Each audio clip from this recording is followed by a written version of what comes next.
നമസ്കാരം. പുതിയൊരു വീഡിയോയിലേക്ക് സ്വാഗതം. ഓരോ ദിവസവും ഞെട്ടിക്കുന്ന ഓരോരോ വാർത്തകളാണ് വന്നുകൊണ്ടിരിക്കുന്നത്.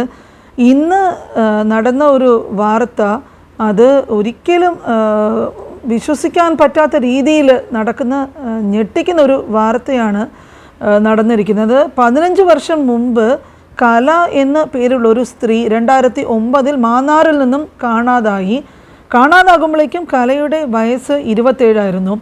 അപ്പോൾ കലയെ കാണാനില്ലെന്ന് ഭർത്താവ് അനിൽ പോലീസിൽ പരാതി നൽകിയിരുന്നു. എന്നാൽ കേസിൽ കാര്യമായ അന്വേഷണമൊന്നും ഉണ്ടായില്ല. ഇതിനിടെ അനിൽ വീണ്ടും വിവാഹിതനായി. പക്ഷേ കലയുടെ തിരോധാനത്തിൽ വിവരങ്ങളൊന്നും ലഭിച്ചിരുന്നില്ല. അടുത്തിടെ അമ്പലപ്പുഴ പോലീസിന് ലഭിച്ച ഒരു കത്താണ് കല തിരോധാന കേസിലെ വഴിത്തിരിവുണ്ടാക്കിയിരിക്കുന്നത്. തുടർന്ന് പോലീസ് നടത്തിയ അന്വേഷണത്തിൽ 4 പേരെ കസ്റ്റഡിയിലെടുത്തു. ഇതിന് പിന്നാലെയാണ് മാന്നാറിലെ വീട്ടിലെ സെപ്റ്റിക് ടാങ്ക് തുറന്ന് പോലീസ് പരിശോധന ആരംഭിച്ചത്.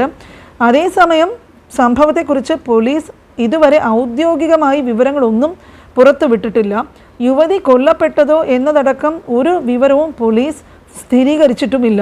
കലയുടെ ഭർത്താവ് അനിൽ നിലവിൽ വിദേശത്താണെന്നാണ് വിവരം. നമ്മൾക്ക് കുറച്ച് കാഴ്ചകൾ അതിനെ സംബന്ധിച്ച് കണ്ടു നോക്കാം. വ്യക്തമാകുന്നത് ഇപ്പോൾ നിലവിൽ മുമ്പ് കല താമസിച്ചിരുന്ന വീടല്ല ഇപ്പോൾ ഇവിടെ ഉള്ളത്. കല താമസിച്ചിരുന്ന വീടിന് തൊട്ടടുത്ത് തന്നെയായി ഇപ്പോൾ പുതിയൊരു വീട് ഇവിടെ പണിതിട്ടുണ്ട്. ഇപ്പോൾ ആ വീട്ടുകാരൊക്കെ അവിടെ തന്നെയാണ് താമസിക്കുന്നത്. കലയുടെ ഭർത്താവ് നിലവിൽ വിദേശത്താണുള്ളത്. മറ്റു വീട്ടുകാരൊക്കെ തന്നെയും ഇവിടെ ഉണ്ട്. അത് പുതിയ വീട്ടിലാണ് താമസിക്കുന്നത്. പുതിയ വീട്ട് വെച്ചെങ്കിൽ പോലും ഈ പഴയ വീടിന്റെ സെപ്റ്റിക് ടാങ്കും അതുപോലെ തന്നെ ബാത്റൂമും പൊളിക്കാത്തതിലൊക്കെ തന്നെയും പോലീസിന് ഒരു സംശയം മാത്രമല്ല നാട്ടുകാർക്കും ഒരു സംശയം ഉണ്ടായിരുന്നു. നാട്ടുകാരത് ചോദിച്ച സമയത്ത് വാസ്തു പ്രശ്നം ഉൾപ്പെടെയുള്ളവ പറഞ്ഞുകൊണ്ടാണ് വീട്ടുകാർ ആ കാര്യം പ്രതിരോധിച്ചത്. പക്ഷേ ഇപ്പോൾ ഇത്തരത്തിലുള്ളൊരു സംശയം കൂടി വരുമ്പോഴാണ് ഈ സെപ്റ്റിക് ടാങ്കും ബാത്റൂമും മാത്രം പൊളിക്കാതെ അല്ലെങ്കിൽ പഴയ വീടിന്റെ ബാക്കിയുള്ള ഭാഗങ്ങളൊക്കെ പൊളിച്ചിട്ടും ഇത് മാത്രം എന്തിനു നിലനിർത്തി എന്നുള്ള അടക്കമുള്ള സംശയങ്ങൾ ഇപ്പോൾ ഈ പുറത്തു വരുന്നുള്ളത്. നിലവിൽ പോലീസ് ഇപ്പോഴും ഇവരെ ചോദ്യം ചെയ്തുകൊണ്ടിരിക്കുകയാണെന്നുള്ള കാര്യമാണ് മനസ്സിലാക്കുന്നത്. 5 പ്രതികളും ഇപ്പോൾ ഉള്ളത് മാന്നാർ പോലീസ് സ്റ്റേഷനിലാണ്. അധികം വൈകാതെ തന്നെ പോലീസുകാർ ഇവിടേക്ക് പ്രതികളെ എത്തിക്കും. അതിനുശേഷം സെപ്റ്റിക് ടാങ്ക് കുഴിക്കും എന്നുള്ള കാര്യമാണ് വ്യക്തം. മാവേലിക്കര മാന്നാറിൽ 15 വർഷം മുൻപ് കാണാതായ വീട്ടമ്മയാണ് കൊല്ലപ്പെട്ടതെന്ന് സൂചന. കലയുടെ ഭർത്താവിൻ്റെ സുഹൃത്തുക്കളായ 5 പേർ പോലീസ് പിടിയിൽ. കലയെ കൊന്ന് സെപ്റ്റിക് ടാങ്കിൽ മറവ് ചെയ്തെന്ന് പിടിയിലായവർ മൊഴി നൽകിയിട്ടുണ്ട്. പ്രതികളുമായി പോലീസ് മാന്നാറിൽ കല താമസിച്ചിരുന്ന വീട്ടിലെത്തി. തഹസിൽദാറും ഫോറൻസിക് വിദഗ്ധരും ഒക്കെ സ്ഥലത്തെത്തിയിട്ടുണ്ട്. കാണാതെയാകുമ്പോൾ കലയ്ക്ക് 27 വയസ്സായിരുന്നു. കുറ്റകൃത്യം നടന്നെന്ന വിവരം പോലീസിന് ലഭിച്ചത് 2 മാസം മുൻപ് ഊമക്കത്തിലൂടെയാണ്. തഹസിൽദാറും പോലീസും സ്ഥലത്തെത്തി പരിശോധന നടത്തുന്നുണ്ട്. സെപ്റ്റിക് ടാങ്ക് പൊളിക്കാൻ ആരംഭിച്ചു. വീട് പിന്നീട് പുതുക്കി പണിതിരുന്നു. എന്നാൽ ശുചിമുറി പൊളിച്ചതുമില്ല. നാട്ടുകാർ ചോദിച്ചപ്പോൾ വാസ്തു പ്രശ്നമെന്നാണ് മറുപടി പറഞ്ഞത്. കലയുടെ ഭർത്താവ് വിദേശത്തുമാണ്. പോലീസ് സംശയിക്കുന്ന ചില വസ്തുക്കൾ ഈ ഒരു സെപ്റ്റിക് ടാങ്കിൽ നിന്നുള്ള അവശിഷ്ടങ്ങളിൽ നിന്ന് കണ്ടെത്തിയിട്ടുണ്ട്. നേരത്തെ ഞാൻ സൂചിപ്പിച്ചതുപോലെ തന്നെ ഈ മനുഷ്യ വിസർജ്യത്തിലാണ് ഈ മൃതദേഹം കിടന്നത് എന്നുള്ളത് കൊണ്ട് തന്നെ എല്ലിനെ അടക്കം ദ്രവീകരിക്കുന്നതിനടക്കം ശേഷിയുള്ളതാണ് ഈ മനുഷ്യ വിസർജ്യം എന്നുള്ളതാണ് ഫോറൻസിക് വിദഗ്ധർ തന്നെ പറയുന്നത്. അതുകൊണ്ട് കൂടുതൽ അവശിഷ്ടങ്ങൾ കിട്ടുന്നതിനുള്ള സാധ്യത കുറവാണ്. 15 വർഷത്തോളം ആ മൃതദേഹം അതിനകത്ത് കിടന്നിട്ടുണ്ടെങ്കിൽ സ്വാഭാവികമായും എല്ലടക്കം ദ്രവിച്ചു പോകുന്നതിനുള്ള സാധ്യതയുണ്ട്. പക്ഷേ എങ്കിൽ പോലും അവശിഷ്ടങ്ങൾ കിട്ടാനുള്ള സാധ്യത തള്ളിക്കളയുന്നുമില്ല. പല്ലുൾപ്പെടെയുള്ള വസ്തുക്കൾ ദ്രവിക്കാൻ വളരെയധികം സമയമെടുക്കുമെന്നുള്ളതും ഈ ഫോറൻസിക് വിദഗ്ധർ പറയുന്നുണ്ട്. അവശിഷ്ടങ്ങൾ കൂടുതലായി കിട്ടേണ്ടതാണ്. പക്ഷേ ചില അവശിഷ്ടങ്ങൾ മാത്രം അല്ലെങ്കിൽ അവശിഷ്ടമെന്ന് സംശയിക്കുന്ന ചില വസ്തുക്കൾ മാത്രമാണ് നിലവിൽ കിട്ടിയത്. അത് കൃത്യമായി പരിശോധിച്ചെങ്കിൽ മാത്രമേ മൃതദേഹ അവശിഷ്ടമാണ് എന്നുള്ള കാര്യത്തിൽ സ്ഥിരീകരണം നൽകാനാകൂ എന്നുള്ളതാണ് പോലീസും ഫോറൻസിക് വിദഗ്ധരും നൽകുന്ന വിവരം. അങ്ങനെയെങ്കിൽ കുറച്ചുകൂടി കാത്തിരിക്കേണ്ടി വരും. അത് മൃതദേഹ അവശിഷ്ടമാണെന്ന് സ്ഥിരീകരിച്ചു നൽകാൻ. പകരം അത്തരത്തിൽ സംശയിക്കുന്ന ചില വസ്തുക്കൾ ഈ ഒരു സെപ്റ്റിക് ടാങ്കിൽ നിന്ന് ലഭിച്ചിട്ടുള്ള വസ്തുക്കളിൽ നിന്ന് എടുത്ത് മാറ്റിയിട്ടുണ്ട്. പരിശോധന ഏതാണ്ട് അവസാനിപ്പിക്കുന്ന തരത്തിലേക്ക് കാര്യങ്ങൾ എത്തി നിൽക്കുന്നു. ഇനിയും കുറച്ചുകൂടി മാത്രമേ ബാക്കിയുള്ളൂ എന്നുള്ളതാണ് നമ്മൾ മനസ്സിലാക്കുന്നത്. സിനിമാ കഥ പോലെ ഞെട്ടലുണ്ടാക്കുന്ന കാര്യമാണ് 15 വർഷം മുമ്പ് കലയെ കാണാതായിട്ടുള്ള ഈ സംഭവം, അതിനോടനുബന്ധിച്ചിട്ടുള്ള ഈ കാര്യങ്ങളും. കല കൊല്ലപ്പെട്ട 2 മാസത്തിന് ശേഷം ഭർത്താവ് അനിൽകുമാർ മറ്റൊരു വിവാഹം കഴിച്ചിരുന്നു. കൊലപാതകം സംബന്ധിച്ച് അനിൽകുമാറിൻ്റെ ബന്ധുക്കൾക്ക് അറിയാമായിരുന്നുവെന്ന് പോലീസ് പറയുന്നു.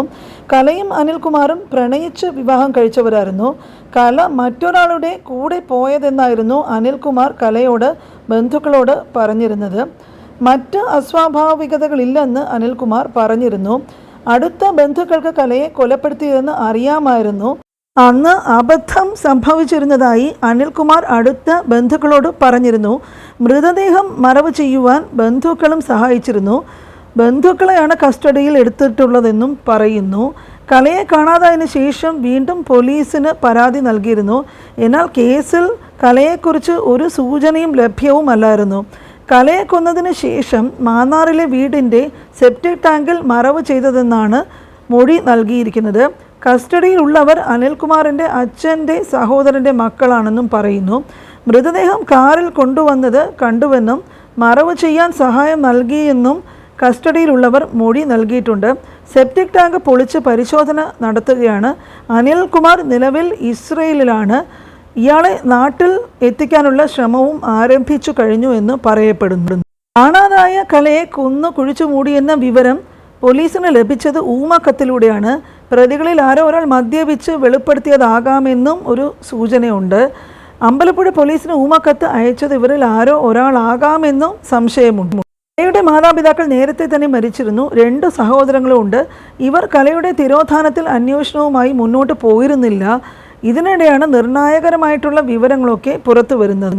നാട്ടിൽ കെട്ടിട നിർമ്മാണ കരാറുകാരനായിരുന്ന അനിൽ 2 മാസം മുമ്പാണ് ഇസ്രയേലിലേക്ക് ജോലിക്കായി പോയതെന്നാണ് വിവരം എന്നും വിവാഹം കഴിച്ചു നൽകില്ലെന്ന് അറിയിച്ചതോടെ അനിൽ കലയെ വന്ന് കൊണ്ടുപോവുകയായിരുന്നു എന്നാണ് അറിയപ്പെടുന്നത്.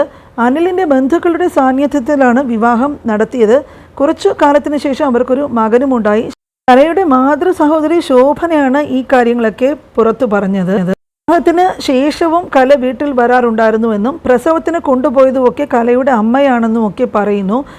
പിന്നീട് അനിലിൻ്റെ അമ്മ എന്നും കലഹവുമായി ബഹളമുണ്ടാക്കുമായിരുന്നു എന്നും അറിയുന്നു. അവൾ ജീവിച്ചിരിപ്പില്ല എന്ന് തോന്നിയതായിട്ടാണ് അറിയുന്നത്. ജീവിച്ചിരുന്നെങ്കിൽ ഒരിക്കലെങ്കിലും മകനെ വന്ന് കണ്ടിനെ, അല്ലെങ്കിൽ അച്ഛൻ മരിച്ചപ്പോഴെങ്കിലും എത്തിയേനെ.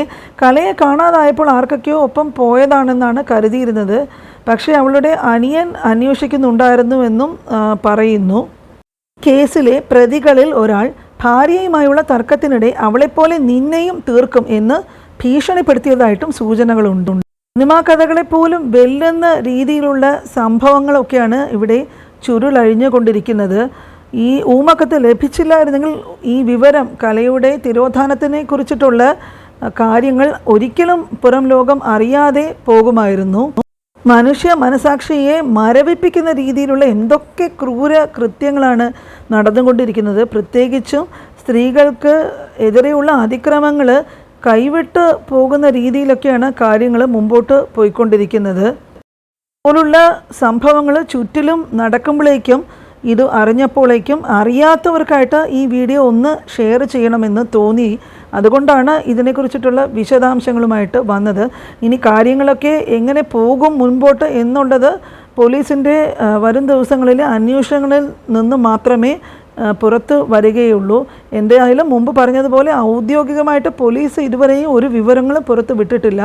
ഇന്ന് നടക്കുന്ന ഈ ഞെട്ടുന്ന സംഭവങ്ങൾ ഒന്നൊന്നായിട്ട് പുറത്തു വന്നുകൊണ്ടിരിക്കുകയാണ്. അപ്പോൾ വരും ദിവസങ്ങളിൽ നമ്മൾക്ക് ഇത് എന്താണ് നടന്നിട്ടുള്ളതെന്നും ഇതിൻ്റെ എന്തൊക്കെയാണ് ഇതിൽ നിന്നും നമ്മൾക്ക് അറിയാൻ പറ്റുന്ന സൂചനകളും തെളിവുകളും എന്ന് കാത്തിരുന്ന് കാണാം. അപ്പോൾ ഇന്നത്തെ വീഡിയോ ഇവിടെ പൂർണ്ണമാകുന്നു.